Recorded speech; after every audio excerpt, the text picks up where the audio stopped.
네, 안녕하세요. 주식 랩소디 오늘도 함께하게 될 이지영 앵커입니다. 자, 오늘 또 본부장님 바로 인사 나눠보고요. 이야기 나눠보겠습니다. 본부장 안녕하세요. 네, 안녕하십니까? 네, 오늘도 또 저희를 위해서 다양한 소식들 함께 해주셨는데 오늘 헤드라인 한번 열어주시죠. 예, 열어놨습니다. 한번 보겠습니다. 예, 보시죠. 네, 슈퍼달러, 머스크 틱톡. 네, 오늘도 맞아요. 비트코인도 9만 아래로 떨어졌습니다. 한번 하나하나 풀어주시죠. 네. 일단 뭐 쭉 읽어보시고요. 음. 일단 바로 출발하겠습니다. 일단 한번 바보 쭉, 중 하나가 애플 걱정. 네. 네, 쭉 보시면 쭉. 네. 네, 예. 원래는 바보 중 뭐 예전에 말은 뭐 바보 중 하나가 연예인 걱정인데요. 맞아. 제가 볼 때 뭐 그건데 쭉 보시고 이제 다음 소식 들어가겠습니다. 네, 들어가겠습니다. 자, 슈퍼달러 시대가 이제 올 것 같습니다, 여러분. 슈퍼달러. 그 사실 이제 미국 국채 금리가 이제 오늘 4.78인가요? 곧 거기까지 거의 14개월 만에 예, 최고치. 10년 만기 국채가 이제 장난 4.78인가까지 거의 아니에요. 근접했습니다. 음. 그래서 그게 이제 사실 이게 상당히 중요한 의미를 갖습니다. 사실 요게 이제 일단 상당히 중요한 의미를 갖는데 인플레이션 우려가 좀 있고 이게 이제 어쨌든 그 미국 달러가 사실은 이제 소중해졌다는 의미를 좀 갖습니다. 그러다 보니까 이게 달러를 사모아야 된다는 생각이 좀 드는 겁니다. 기본적으로 이제 그러다 보니까 이제 안전자산으로서 매력을 갖게 되는 거죠.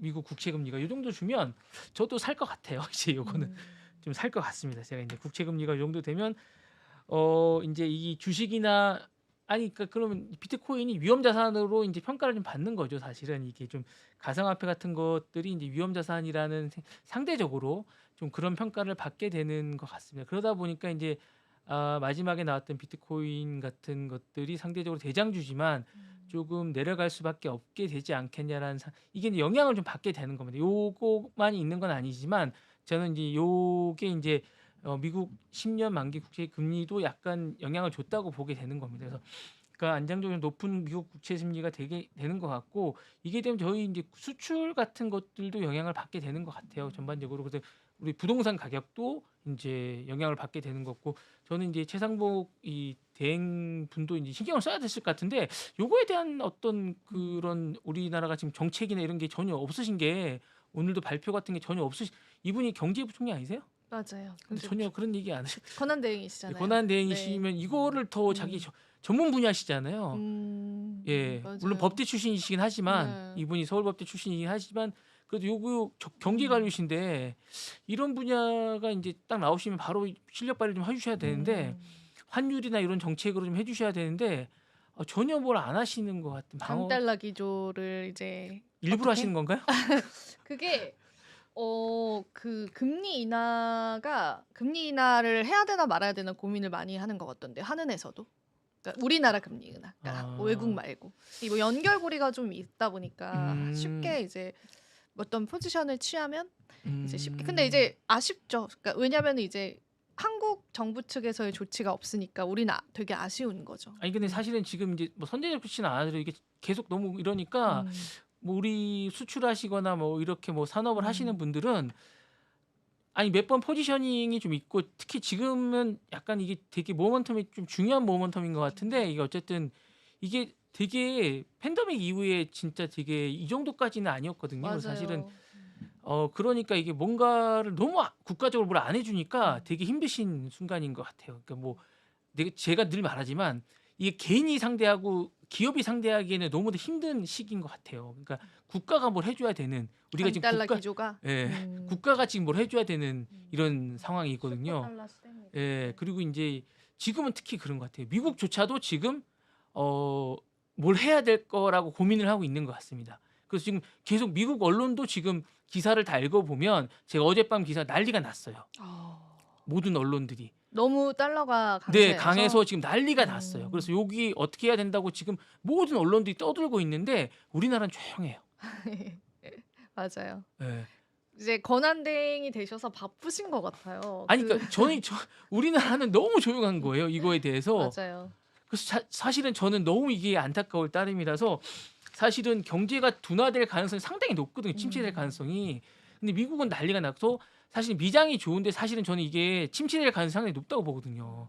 미장이 좋지만 사실 그래서 어제 이제 상당히 이제 많이 침체 매그니피션트 뭐 테슬라도 사실은 상당히 기술주나 이런 거에 비해서는 그냥 제가 볼 때는 일론 머스크 개인기 때문에 살짝 올라간 거로 저는 개인 맞아, 맞아, 예. 맞아요. 그리고 네. 나머지는 다 떨어졌거든요. 그리고 뭐 브로드컴만 살짝 올랐고 나머지 다 떨어졌는데 매그니피션트 다 떨어졌습니다. 그리고 제가 볼 때는 다 떨어졌고 앞으로도 그렇게 올라갈 올해 그렇게 별로 좋을 것 같지 않습니다. 그리고 이제 기본적으로 일단 그 관세를 많이 매기기 때문에 올해는 실적 발표가 아무리 좋아도 내년 실적은 별로 안 좋을 것 같습니다. 제가 볼 때는 나머지 그리고 이제 그 칩스법에 의해서 이제 지금 그런 것뿐만 아니라 지금 기본적으로 이제 반도체 관련해서도 지금 계속 이렇게 어떤 블로킹을 하고 있지 않습니까? 그리고 이제 기본적으로 나머지 분야에 대해서도 지금 계속 블로킹도 하고 막고 기본적으로 이제 제가 아침 방송에다 얘기했는데 단어를 막거나 밴 그리고 막거나 자르거나 그리고 금지하거나 이런 단어들을 계속 쓰고 있어요 미국이. 그러면서 자신의 존재를 알리고 있어요. 미국이 계속 금지하고 막고 그리고 계속 안 하고 뭐 이런 것들로 해서 자기네들이 영역을 막거나 그리고 정유를 뭐 못하게 하거나 그래서 만약에 중국 같은 경우는 반도체로 막고 그다음에 러시아 같은 경우는 석유로 막고 일본 같은 경우에는 제철을 못하게 하고 합병을 못하게 하고 이런 식으로 해서 자신들의 금융과 석유와 그다음에 반도체를 통해서 이런 것들을 통해서 자신들의 존재감을 알리면서 자신들이 넘버 원이라는 걸 알리고 있거든요. 이렇게 되면 산업 자체가 기본적으로 침체될 수밖에 없어요. 내년 산업은 이게 활발해질 수가 없어요. 그렇게 되면 내년에 경기가 침체될 거거든요. 기본적으로 자본이 좀 이렇게 되고 저축은 장려되겠지만 기본적으로 인플레이션이 억제될 거거든요. 그러면 제가 볼 때는 주식시장이 약세가 될 수밖에 없습니다. 그리고 다들 저축할 거고 달러를 모을 거 같은 생각이 들거든요. 근데 이러면 힘들 것 같은 생각이 좀 들거든요. 그래서 제가 볼 때는 우리나라도 좀 이거에 대한 대비를 좀 해야 되지 않겠냐라는 생각이 좀 드는데 우리나라 지금 부채가 어느 정도 될지 잘 몰라서 기본적으로 좀 준비를 해야 될 것 같은데 원자재 가격 어떻게 될지 잘 모르겠습니다. 이게 좀 기본적으로 좀 잘 준비해야 될 것 같고 대출금리도 올라갈 것 같은데 좀 준비해야 될 것 같습니다. 그래서 부동산 가격도 하락할 것 같고 준비를 많이 해야 될 것 같은데 이 시대를 어떻게 맞이해야 될지 좀 준비를 올해 좀 많이 마음을 단단히 먹어야 될 것 같은 그런 생각이 좀 듭니다.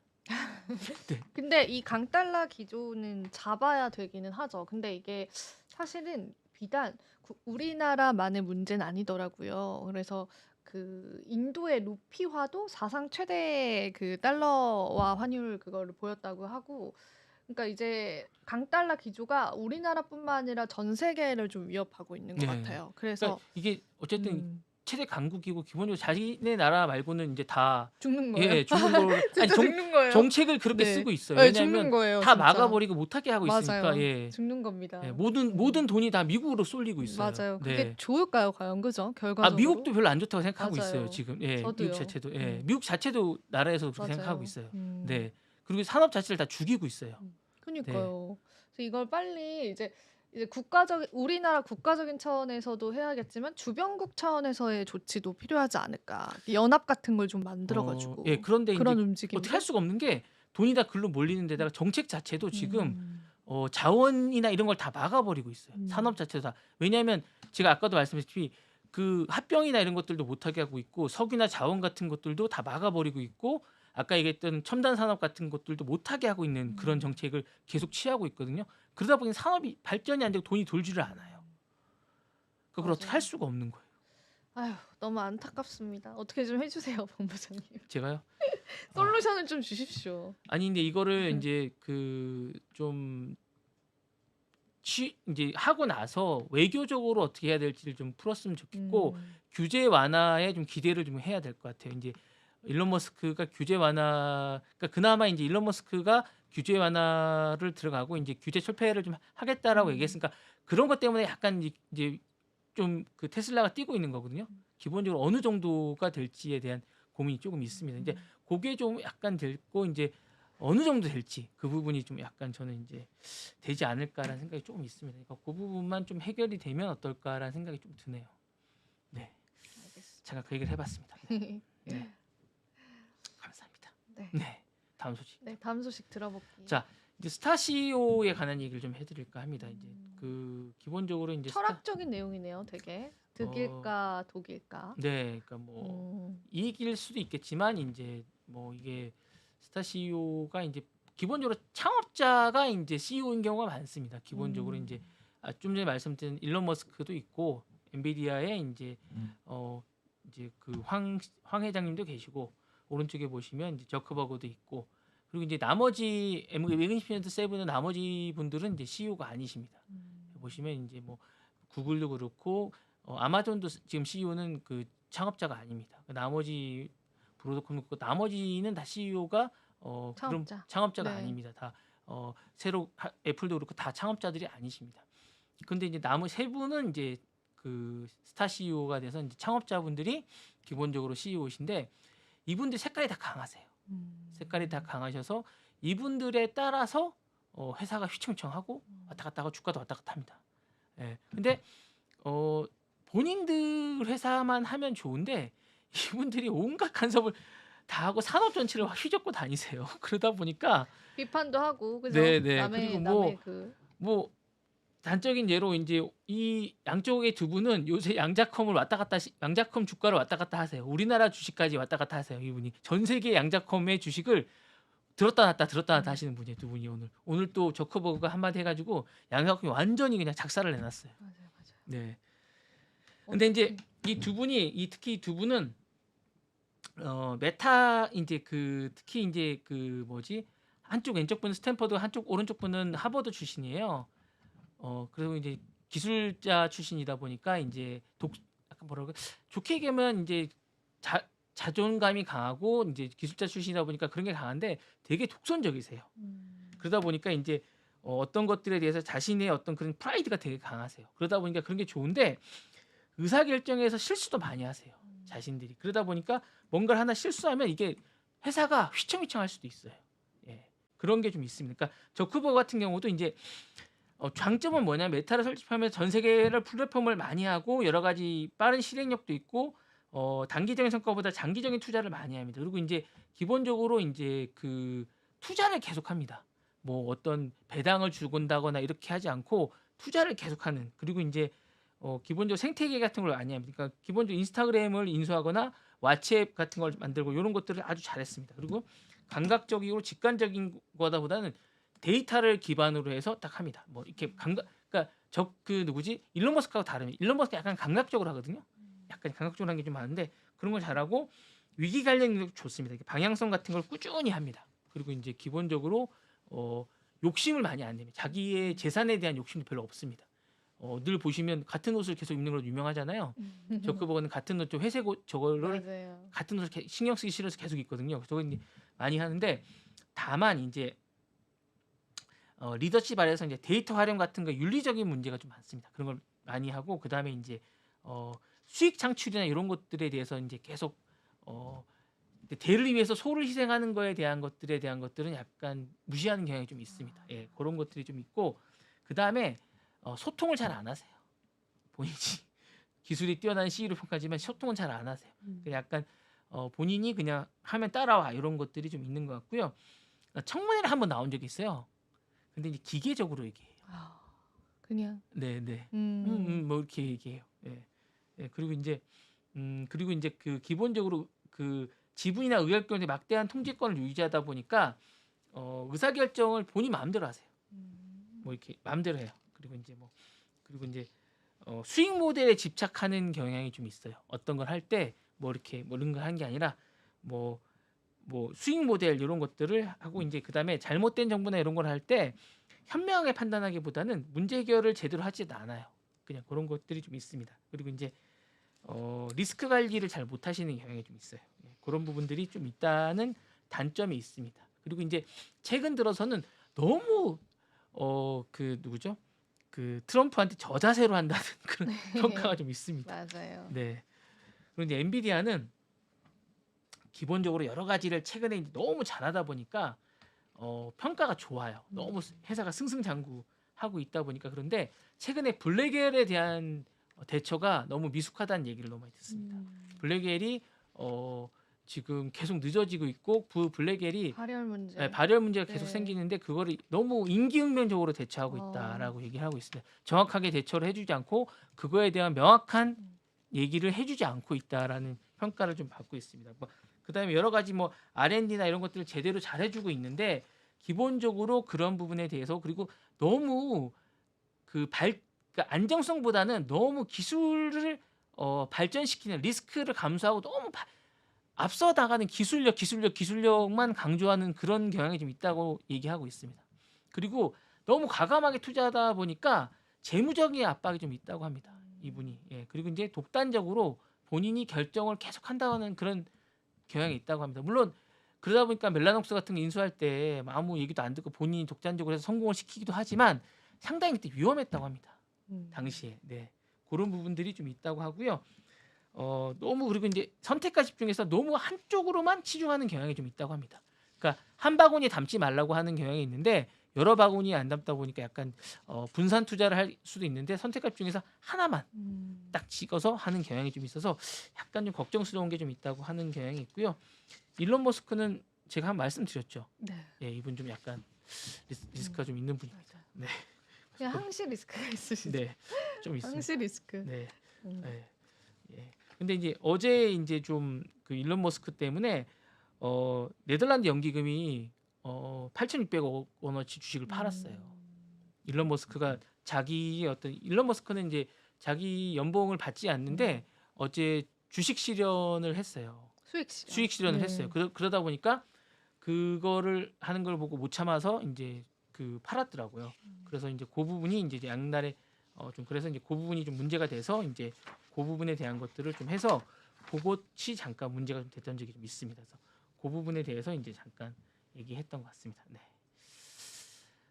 잠깐 그렇게 보시고 다음 소식 잠깐. 네. 이제 틱톡 얘기를 잠깐 좀 해볼게요. 이거 오늘 이것 때문에 틱톡 관련주가요. 뭐 상한가 가고 이랬어요. 갑자기.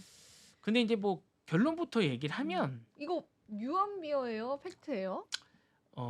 반은 맞고 반은 틀리다. 그래요? 반은 네. 맞고 반은 틀려요? 왜요? 그러니까 이제 미국의 사업권을 가져갈 가능성도 있습니다. 근데 이제 기본적으로 중국의 바이트 댄스를 가져갈 가능성 이미 중국의 지금 보시면 이게 이제 지금 전체 지분 구조를 한 말씀드리겠습니다. 제가 볼 때 지분 구조를 좀 말씀드리면요.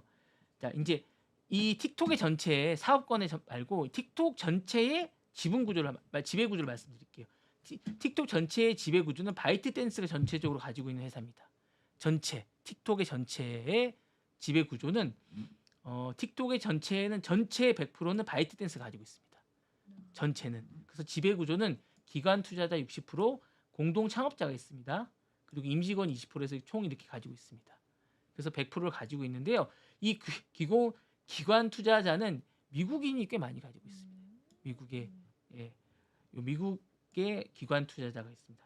예. 그러니까 거의 미국에 그 돈이 들어가 있긴 하네요. 꽤 들어가 있습니다. 네, 그러니까 이 미국이 이제 그 블랙스톤 같은 데가 좀 가지고 있고요. 이런 블랙록이나 이런 그렇군요. 저는 완전 중국 아닙니다. 그러니까 창업만 중국군이 하신 거죠. 그죠? 그러니까 중국에서도 꽤 많이 가지고 있고요. 미국에서도 한 30-40%가 미국의 이제 자본의 이제 그런 어떤 사모펀드 같은 데가 가지고 있습니다. 일단 금지법은 통과가 된 거죠. 지금. 네.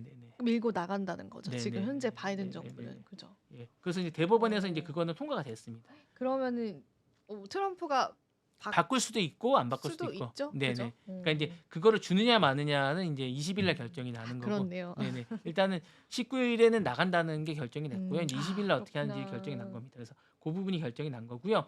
그래서 이제 그렇게 돼 있어서 지금 중요한 건 요 이제 기사가 난 건 제가 볼 때 미국의 사업권에 관한 이야기인 것 같습니다. 미국의 사업권을 늘 이제 그거를 이제 금지 퇴출이 결정이 났는데 미국의 사업권을 다시 트럼프가 누구에게 주느냐로 이제 퇴출되는 걸 다시 찾아서 누구한테 줄 거냐에 대한 부분이 그러니까 이 미국 내 사업권입니다. 현재 미국 내 사업권이 바이트 댄스 가지고 있는데 요 사업권을 아예 퇴출시켜 버리느냐 아니면 이걸 다시 가져와서 이거를 뭐 아까 얘기했다시피 그거를 테슬라 일론 머스크한테 주느냐 아니면 그 전에 얘기했던 뭐 다른 사람한테 주느냐 요 기사로 저는 판정이 이제 생각이 되는 거예요. 그래서 그 부분이 그러니까 제가 볼 때는 이제 요 미국 사업에 대한 매각을 검토 중이라고 이제 제가 알기로는 기사가 났던 것 같아요. 근데 사람들은 이 틱톡을 전체 사는 걸로 이제 오해가 됐던 기사가 그렇게 오해가 됐던 것 같습니다. 그래서 제가 자세히 읽어 보니까 미국 사업권 여기 보시면 차이나 뭐 컨시더 셀링 틱톡 US 오퍼레이션 요게 이제 사업권이거든요. 오퍼레이션스 요를 머스크에게 넘긴다라는 얘기거든요. 그래서 틱톡 US 미국의 사업권을 머스크에게 넘긴 그 얘기입니다. 근데 이제 우리나라가 이제 일부 기사들이 기사가 기사를 베끼면서 약간 근데 왜 머스크한테 넘기는 거예요? 머스크가 왜 머스크 그 X가 적임자가 되는 거예요? X가 생각보다 되게 약해요. 아. X가 사실은 트위터로 이제 뭔가를 하고 싶은데 트위터가 되게 약합니다.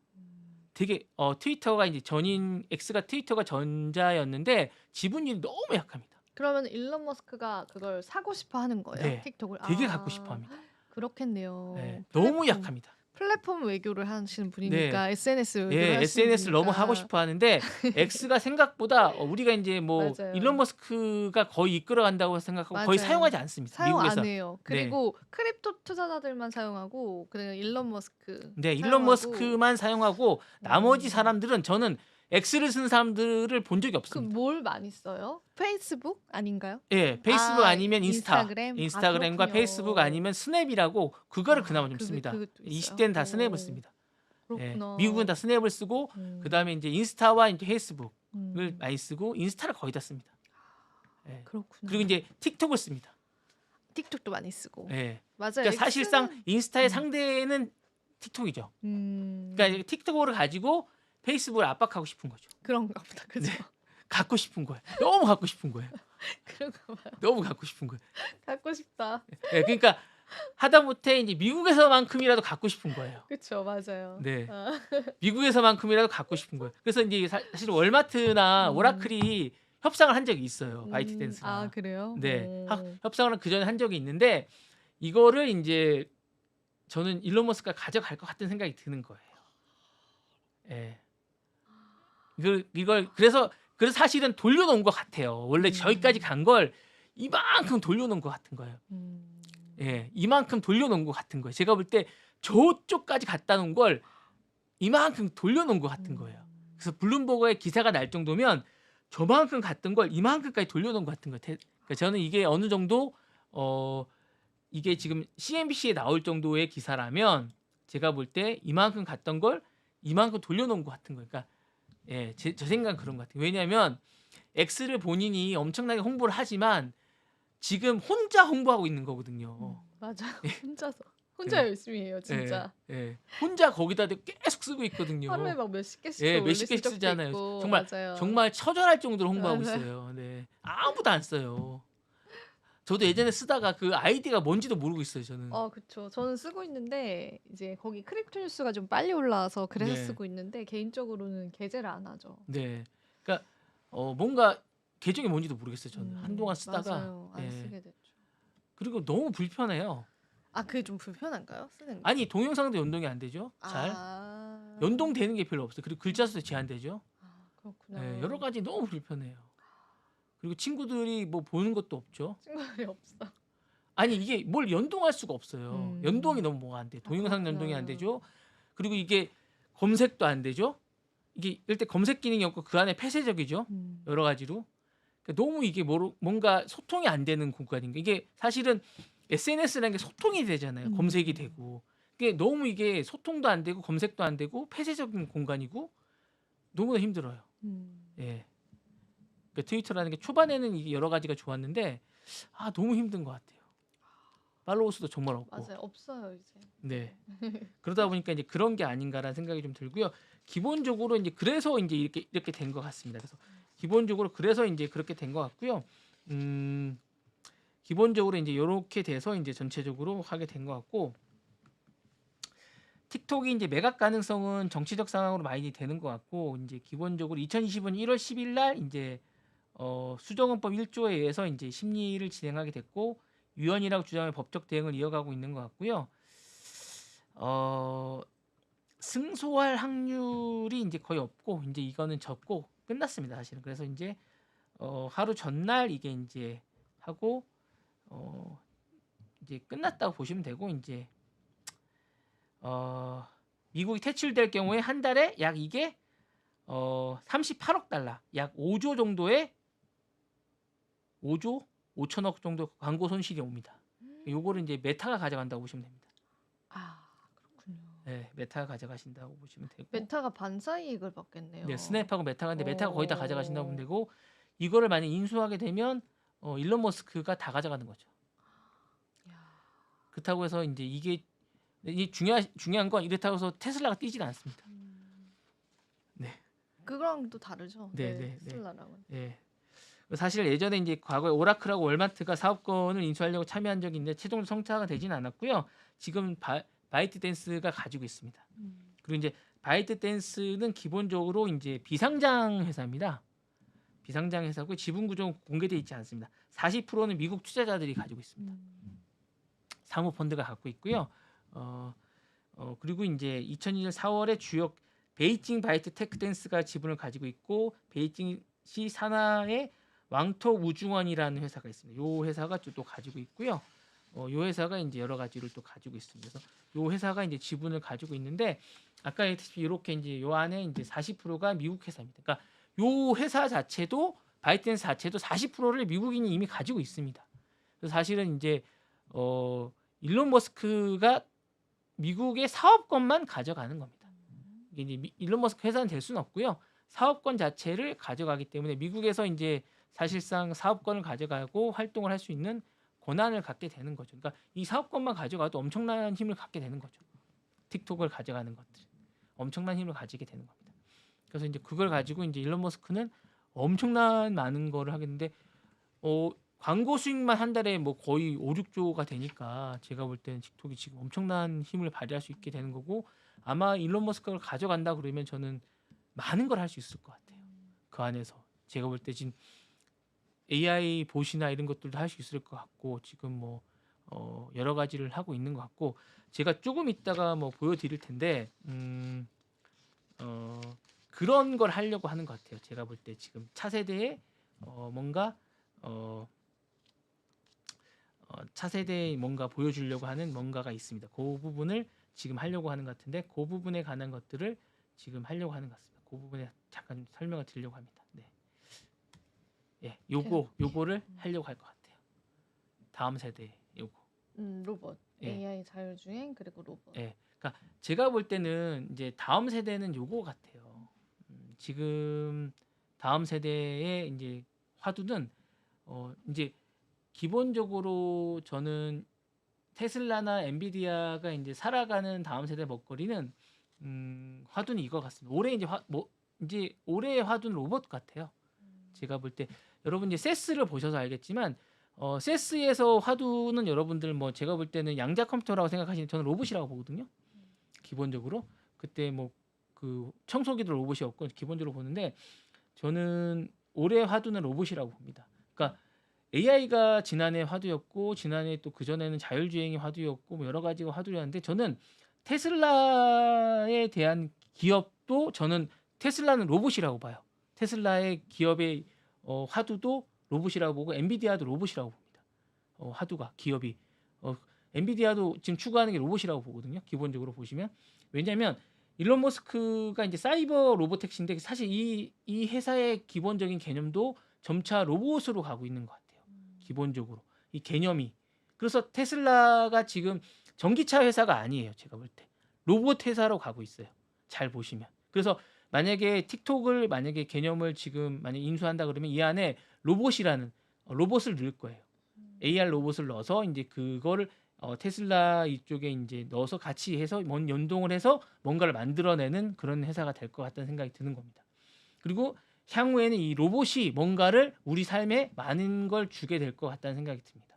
그래서 이게 이제 이어지는 거고 저는 이 세스에서 이 젠슨 왕이 보여주려고 했던 것도 제가 볼 때는 저는 블랙웰이나 이런 것들의 어떤 발열이나 이런 걸 설명해 줄 거라 생각을 했지만 젠슨 왕이 아주 퍼포먼스는 잘 보여줬다고 생각합니다.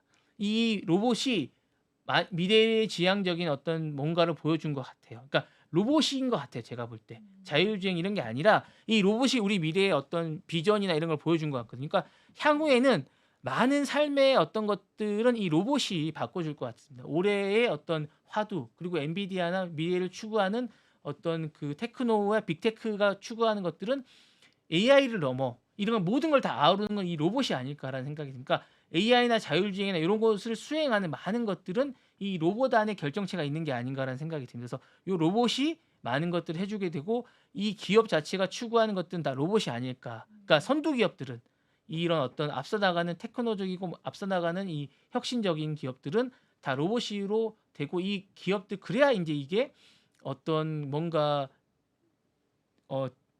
뭐가 왔을 때 자극이 왔을 때 주가의 반영이 크게 어떤 저항이나 이런 걸 안 받을 것 같은 생각이 듭니다. 그래서 로봇이 아닐까라는 생각이 들고요. 그래서 이제 이런 것들이 계속 될 것 같은 생각이 듭니다. 그래서 보시면 로봇이 전체적인 대세라고 생각이 됩니다. 제가 볼 때 올해. 네.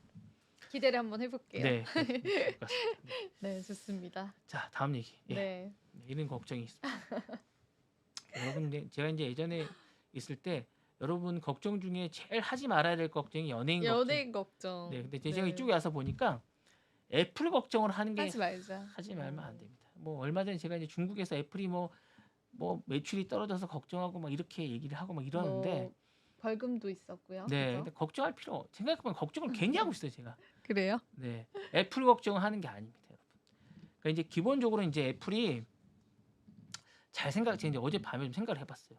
또 밤에 생각을 하셨어요? 네, 무슨 생각을? 애플이 아니 밤에 왜 이렇게 자나깨나 방송 생각만 하세요? 네. 애플이 이제 매출이 압도적이더라고요. 보니까 이제 제가 자주 보는 스톡 애널리스트라고 이제 이렇게 자주 보는 전 세계 이제 빅테크뿐만 아니라 전 세계 이제 이렇게 상장돼 있는 미국에 상장돼 있는 주식들을 쭉 소식들을 전해주는 사이트가 있는데 그 사이트를 보다 보니까 이 매출이 되게 좋더라고요. 실적도 괜찮고 그리고 많이 떨어지질 않았더라고요. 근데 애플의 특징을 보니까 기술적 시인을 그렇게 잡스가 이제 돌아가신 이후에 기술적 시인을 그렇게 하지 않은데 매출이나 이런 것들은 압도적이더라고요. 그래서 이게 왜 이렇게 좋을까라는 생각을 했습니다. 이 회사가 기본적으로 이게 왜 이렇게 좋을까? 최근에 마크 주커버그가 그런 얘기를 했어요. 잡스가 돌아가신 이후에 뭐 이렇게 뭐 얘네가 그런 게 혁신 정신이 부족하다라고 막 때리고 막 그랬잖아요. 가운데 보시면 그리고 뭐 오른쪽에 보시면 뭐 그런 뭐 이런 얘기도 많이 하고 뭐 그런 게 없다라고 쭉 얘기도 많이 했는데 근데 이제 그런 정신은 많이 없어요. 그런데 기본적인 정신은 가지고 있어요. 얘네들이 뭐 다양성 이런 정책들은 버리지 않겠다고 얘기는 하고 있어요. 근데 정신 같은 거 가지고 있어요. 근데 이제 기본적으로 이 회사가 갖고 있는 게 있어요. 어떤 정신이 분명하게 있다고 생각하는 게 브랜드 충성도나 프리미엄 이미지가 있습니다. 기본적으로. 그래서 전략적으로 아주 좋은 회사입니다. 그리고 통합 생태계를 가지고 있고 사용자 경험과 UX라고 그러죠. 디자인이나 그리고 훌륭한 마케팅과 스토리텔링이 있어요. 그러다 보니까 이게 잘 망가지지가 않아요. 그리고 이미 앞에서 만약에 많은 사람들이 압도적인 어떤 혁신적인 뭐 기술을 선보이면 먼저 시행착오를 많이 거치는 걸 지켜봐요. 그 다음에 바로 이제 장착을 하게 되는 거죠. 좋은 생태계와 어떤 UI 같은 걸 갖고 있으니까. 그리고 이제 하드웨어와 소프트웨어의 완벽한 통합을 이루기 전까지 장착을 하지 않아요. 그런 걸 되게 중요시하는 것 같아요. 그리고 그러고 난 다음에 이제 전략과 기술적인 도입을 완벽하게 한 다음에 사용자 경험을 완벽하게 구현을 한 다음에 이제 하는 것 같아요. 그래서 최적화된 기술이 활용이 가능할 때 이제 소비자들에게 전달하는 방식을 택하다 보니까 이게 전달력도 좋고 사람들에게 이제 많이 주니까 사용자 경험을 되게 중요시하는 것 같은 그런 경험이 좀 있는 것 같아요. 그래서 이런 것들이 이제 사용자들에게 가다 보니까 이제 어떤 처음에는 약간 삐그덕거리는 것 같고 처음에 좀 아닌 것 같은데 끝나고 나면 생각보다 괜찮다. 결과가 좋은 그런 것 같은 그런 것 같아요. 이게 그래서 걱정을 괜히 하고 있는 우리가 왜 이 사람들 걱정을 하고 있지? 뭐 우리 기업들이나 걱정합시다. 네, 이렇게 걱정을 괜히 우리가 맨날 떨어진다 걱정 뭐 맞아요. 이런 거 걱정할 필요가 없는 것 같습니다. 괜히 연예인 걱정도 우리가 맨날 하잖아요. 연예인이 뭐 돈을 못 벌었대, 뭐 얼마 잃었대, 뭐 우리 걱정할 필요가 없습니다. 네, 우리 걱정을 해야지. 제 네. 걱정이나 하겠습니다. 네. 네. 네. 예. 좋습니다. 다음 소식은 제가 걱정 잠깐 할 테니까 넘겨봐. 마지막 소식이네요. 네, 드디어. 넘겨받아 네. 주십시오. 네, 이거 9만 달러까지 어떻게 하실 거예요? 걱정할 건 지금은 없어요. 다시 네, 올라왔어요. 올라오고 있습니다. 네. 아니 근데 저는 상징적인 게 좀 중요한 것 같아요. 맞아요. 89,000까지 딱 떨어진 게 어쨌든 이게 비트코인이 올라가는 것도 뚫는 게 좀 있잖아요. 네, 내려가는 것도 뚫는 맞아요. 게 좀 있잖아요. 그럼요. 변동성이 상징적인 게 있죠. 좀 있지 않습니까? 네. 그래서 이 부분을 한번 설명해 주시고 네. 마이크를 넘기겠습니다. 마이크 드디어 드디어 넘어왔습니다. 여러분 네. 마이크가 진짜 오랜만에 넘어왔습니다. 네. 네. 좋습니다. 딱 네. 타이밍 좋게 주셔서 네. 일단 가격 이제 다시 반등해가지고 가격이랑 같이 한번 볼게요.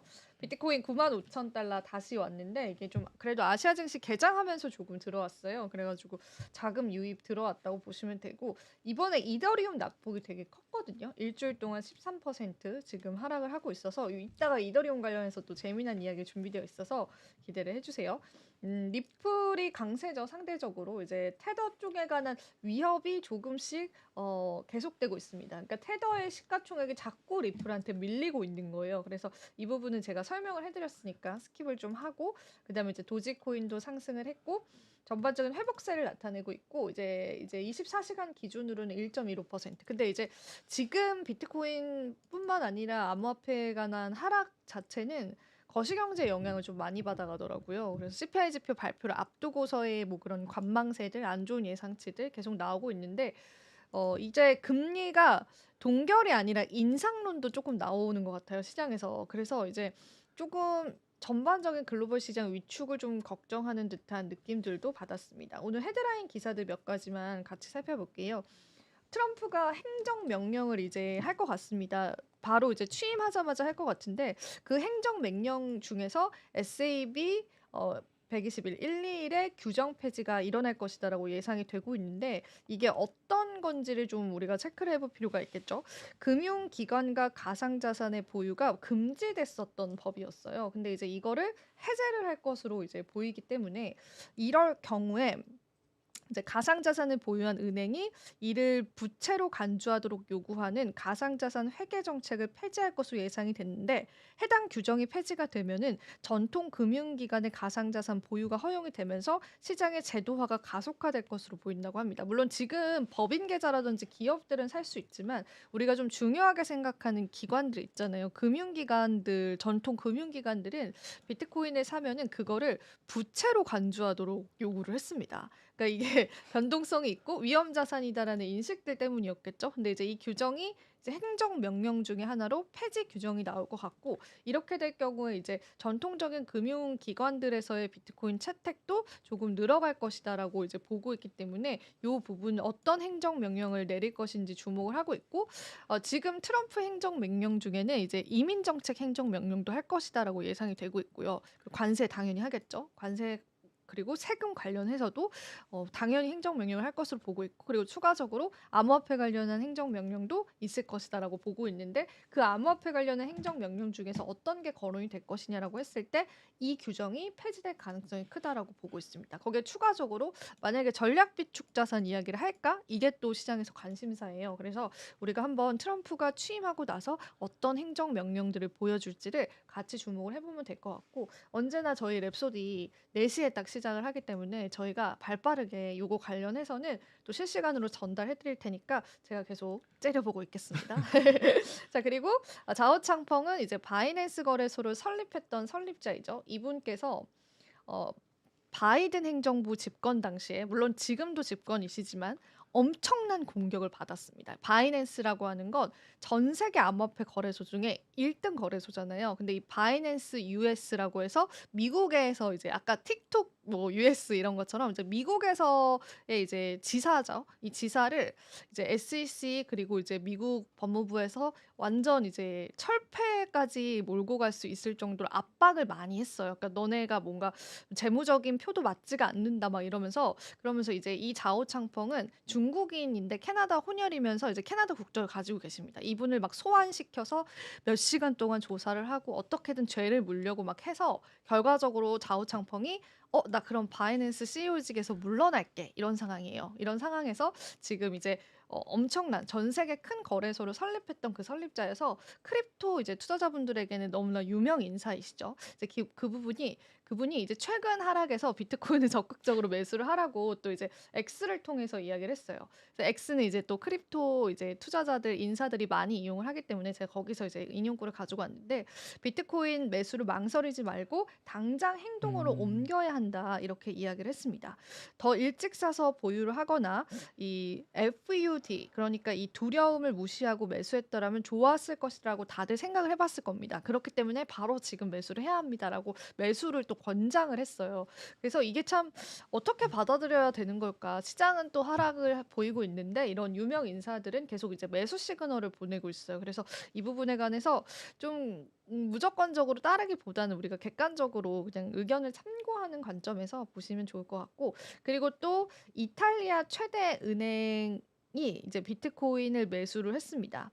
102만 달러 상당인데 이게 이제 이게 이탈리아 금융기관이 가상자산에 투자했던 첫 번째 사례다라고 해요. 그래서 그런 부분에서 좀 의미가 있다라고 해요. 그래서 이제 어찌 보면은 이 금융기관 최대 은행에서 샀다라는 건 우리나라 쪽으로 대입을 해보면 KB금융이 비트코인을 매수한 격이잖아요. 그래서 이게 또 시장에서는 많이 호재로 받아들여지고 있는 것 같고 그리고 번외로 이제 업비트와 KB증권이 제휴를 맺었습니다. 그래서 업비트 아닙니다. 빗썸이랑. 그래서 이제 빗썸 거래를 KB금융을 통해서 실명 계좌를 인증을 하고 우리가 투자를 할 수 있게 됐어요. 그래서 어찌 보면 KB금융이 1금융권이잖아요. 근데 이제 KB금융이 그런 이제 전략적인 제휴를 맺었다라고 하는 부분들에서도 좀 굉장히 의미를 많이들 가져가시더라고요. 왜 예전에는 그 저희가 업비트 같은 경우는 K뱅크랑 했었고 그리고 빗썸은 그래도 농협이랑 하긴 했었어요. 근데 이제 KB 이제 금융은 조금 더 이제 농협 대비해선 좀 더 큰 기관이니까 물론 농협도 큰 기관이지만 그래서 이제 그런 KB금융이 이제 빗썸과 손을 잡았다라는 부분들 때문에 또 시장에서 의미를 가져오고 있는데 이탈리아 쪽은 아예 은행이 매수를 했다라는 부분들 때문에 이제 기관과 금융기관들의 선택 암호화폐 선택에 관해서도 또 시장에서 화제가 되고 있습니다. 그리고 이거 되게 웃기더라고요. 크립토커트의 주기영 대표가 이더리움은 스테이블 코인이다 이렇게 얘기를 해서 비꼰 거예요. 스테이블 코인이 뭐죠, 여러분? 가격 변동성이 없고 1달러를 유지하는 그런 코인이잖아요. 근데 이더리움 가격이요. 좀처럼 오르지 않습니다. 아마 보유자분들은 굉장히 답답하실 거예요. 원래 사실은 비트코인 오르고 이더리움 올라주고 알트코인들이 올라주는데 이번에 또 성적이 좋지 않아요. 그래서 2021년도에도 3,160달러였고 2022년도에도 3,160달러, 24년도에도 3,160달러, 그리고 이번에 최근에도 3,160달러. 이더리움 is a stable coin이다라고 해서 약간 이제 이더리움 너무 안 오르는 것에 대해서 조금 약간 비판 높은 그런 농담을 했어요. 비판의 농담을. 그래서 이 부분을 보면서 이더리움 또 너무 안 올라도 너무 안 오른다 이런 생각하시는 분들도 있을 텐데 이 크립토컨토 대표도 이런 의견을 고수를 했습니다. 근데 이제 뭐 여러 가지 수급 지표상으로는 이더리움이 뭐 좋다, 뭐 굉장히 4,000달러 넘을 것이다 이런 의견들도 사실은 있는데 최근 하락은 좀 이더리움 조금 더 컸습니다. 그래서 보유자분들 같이 참고를 해보시고 그래도 우리가 긍정적으로 볼 수 있는 건 비트코인의 주간 거래량, 주간 위클리 볼륨 같은 경우에는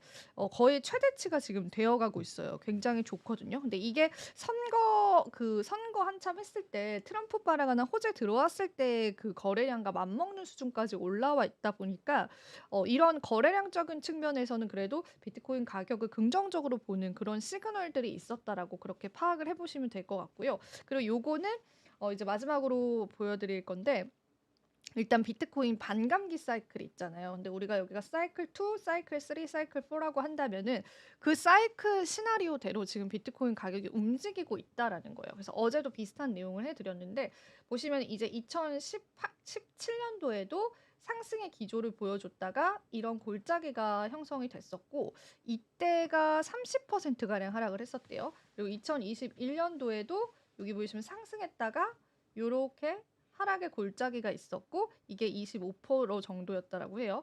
그리고 지금 우리가 2025년도 5년도에 또 이렇게 하락의 골짜기가 형성이 됐고 그 이후의 시나리오들 하나들 체크해 볼게요. 자, 이게 사이클 2, 사이클 3 그러면은 아직 가격은 형성 안 됐지만은 요번 사이클에서도 요만큼의 상승 사이클이 예상이 된다. 근데 이 가격대가 12만 $6,000입니다. 그래서 요 사이클상으로 봤을 때의 가격 상승이 조금 예상이 된다라고 보는 분석가가 있더라고요. 그래서 이거 코인텔레그래프의 그 이야기를 인용을 했기 때문에 여러분들이 요 사이클적인 관점에서는 이전 패턴들과 조금 비슷하게 가고 있다라고 그렇게 체크를 같이 해보시면 좋을 것 같아요. 그리고 요거는 이제 마지막 기사인데 지금 레버리지 이제 청산 물량, 그 선물 시장에서 청산 물량이 이제 암호화폐 현물 시장에 영향을 주고 있잖아요. 근데 지금 롱이랑 숏, 그러니까 이제 이 청산 물량들이 가장 많이 베팅이 된 가격대가 중요해요. 왜냐하면은 이때 이 가격대가 상방으로 가느냐 하방으로 가느냐에 따라서 그에 반대로 베팅한 물량들이 급격하게 청산이 되면서 가격 변동성을 일으킬 수 있는데 그 가격대가 이 자료에 따르면 $95,360다라고 해요. 그래서 아마 여러분들께서는 이 가격대에서 비트코인이 급격하게 상승 혹은 급격하게 하락하는 그런 가능성들을 염두를 해두시고 보셔야 될 것 같고 코인글래스에서 제시한 지표입니다. 물론 이제 이게 정답은 아니고 이제 보조 지표로 활용을 해보시면 좋을 것 같은데 그래도 이 레버리지의 물량들이 가장 많이 밀집되어 있는 가격대거든요. 그러니까 이 가격대에 사람들이 좀 관심이 많은 거죠. 베팅을 하시는 분들이. 그래서 이 가격대에 있을 움직임들도 같이 살펴보시면 좋을 것 같습니다. 자, 이 이야기까지 제가 전해드리도록 할게요. 그래서 오늘 크립토 이야기 여러분들에게 또 전해드렸고요. 자, 오늘 랩소디 저희 여기서 또 인사드리면 될 것 같습니다. 자, 오늘도 또 긴 시간 동안 시청해주신 여러분 네, 고맙습니다. 감사합니다.